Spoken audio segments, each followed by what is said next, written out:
આપ જોઈ રહ્યા છો સ્પાર્ક ટુડે ન્યૂઝ સમાચાર બોડેલીથી મળી રહ્યા છે। મોડાસા વચ્ચે ઓરસંગ પુલ પર અકસ્માત સર્જાયો છે। ખાનગી જીપ અને ટ્રક વચ્ચે અકસ્માત સર્જાયો, જેમાં ખાનગી જીપમાં ચાલકે ઓવરટેક કરતા જ અકસ્માત સર્જાયો હોવાની માહિતી સામે આવી છે।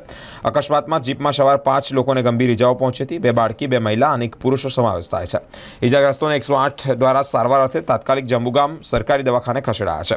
બોડેલી પોલીસ અકસ્માતનો ગુનો નોંધી અને વધુ તપાસ હાથ ધરી છે।